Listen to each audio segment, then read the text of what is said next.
Мен басылып қалдым. Маска.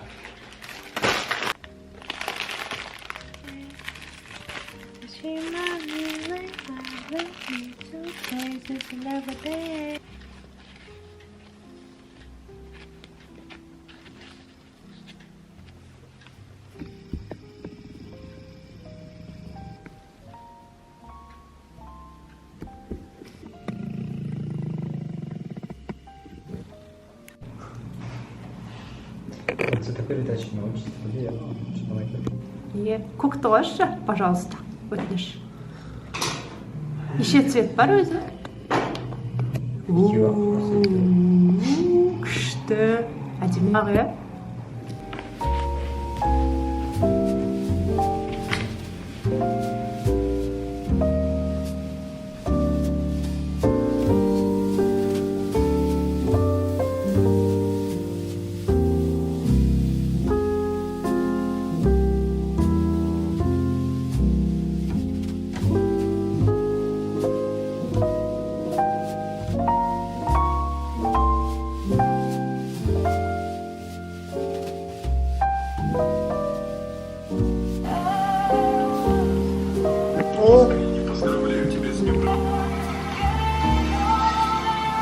Спасибо за предложение.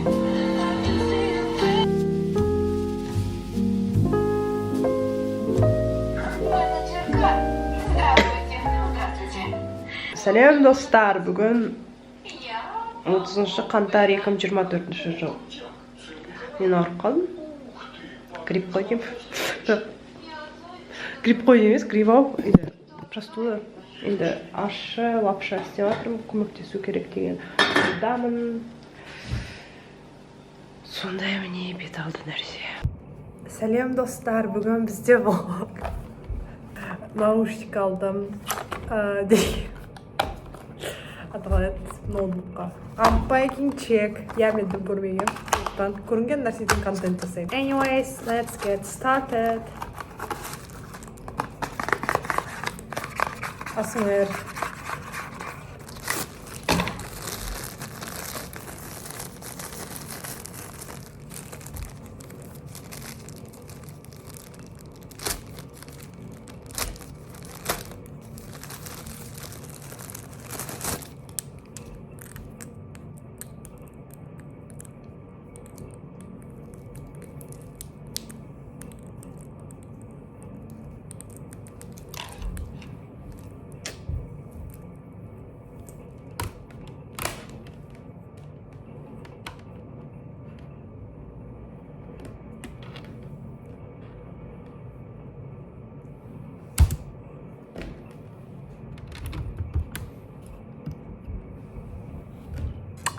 Осымен unpacking check аяқталды.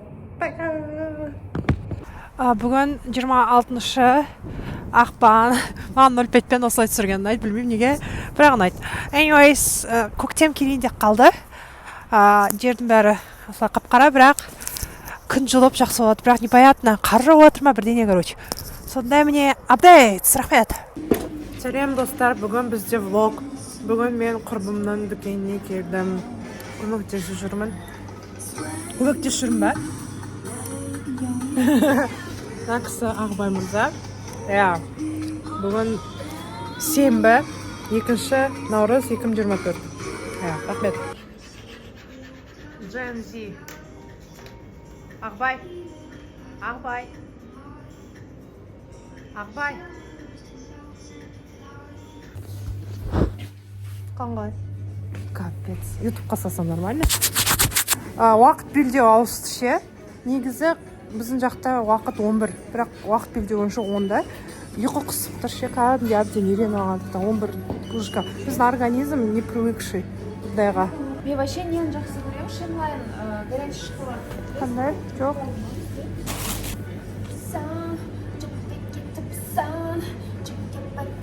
короче, оказывается, мен сендерге әбден үйреніп алыптым. Фото анау мынауға сендер нормально относитесь. Я же просто фоткаю, вы позируете уже. Оказывается, люди-то разные бывают.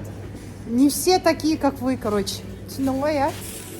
Мен өзіме продукт алдым осы дүкеннен. Так что советую всем. Конечно, төледім өзім ақшасын. Это не бесплатно, это не халява. Дорогие дети, поддерживайте своих друзей. Всегда и везде. Потому что друзья... Ну, еще надо выбирать друзей хороших. И потом это все уақыт белдеуінен өткен достар. Жақсы достар. Уақыт белдеуінен өткен достар. Ну, сендер ғой мағынасы.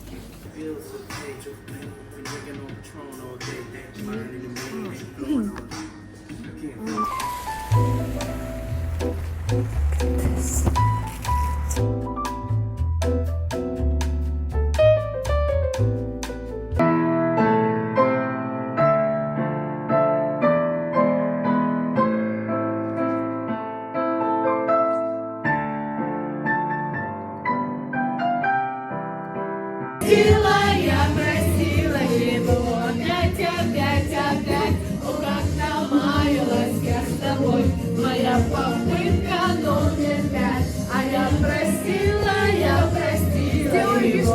невозмутимо, теперь страдаю от этого, теряя независимость. Все, расходимся. Пока!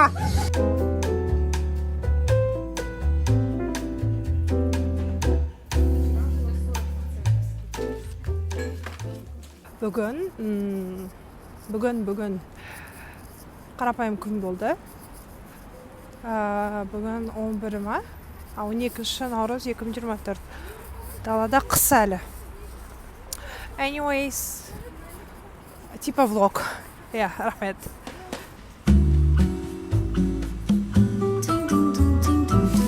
Такая милота. Господи, боже мой.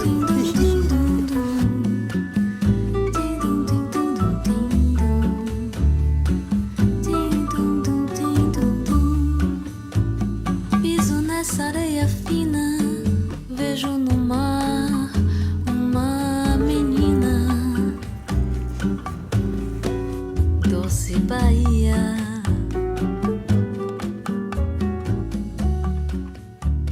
Vejo dominó na esquina. Мен сондай мәдениетсізбін, кешігіп келе жатырмын. Вообще театрдың этикеті бойынша қателеспесем, бұл мен өмірімде бірінші рет келіп тұрмын. Мен 24 жасымда театр көруге, қойылым көруге. Негізі кешігіп келу керек. Кешіккенді ол құрметсіздік актерларға деген, бірақ білмеймін кіргізеді деген үміттемін. Рахмет.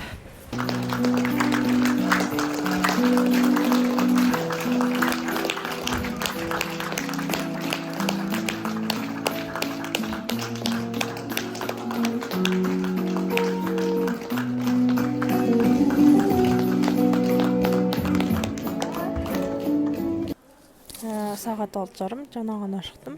Қойылымнан кейінгі ыстық болып тұрған өзімнің эмоцияларыммен бөліскім келіп тұр. Жалпы алғанда айналайын деген қойылымға бардым. Отбасылық драма деймін ба, ата-ананы қадірлеу жайында. Қандай баға қояр едім? Где-то 6 из 10. Сонымен қатар көптеген студенттер болды.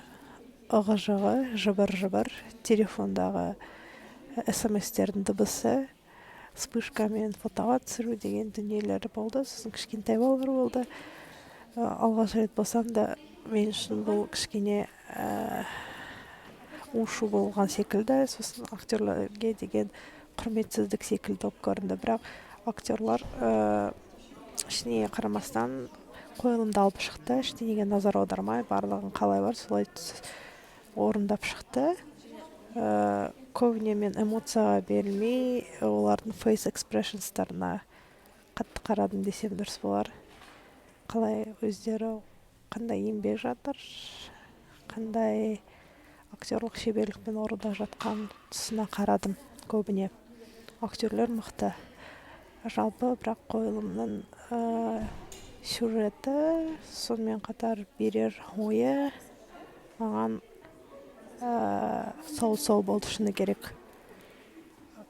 Көптеген адамдар эмоцияға беріліп жылап қалған сценалар да болды. Жалпы алғашқы қойылым ретінде өмірімдегі 24 жасымда алғашқы қойылымға кеп тұрғандықтан жаман емес, жақсы деген ой қалыптасты. Бұдан да былай талғамымды жоғарылатып, басқа да бір қойылымдарға барып тұру керек деген ой келді маған. Сондай міне пікір. Ешкім сұрамаған.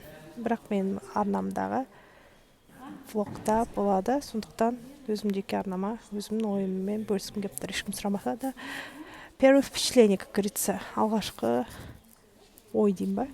Сондай міне жағдай. Мына кісілерді шумды екен, қасымда отқандар. Жарайды, солай жағдай. E banguelo sorrindo de alegria.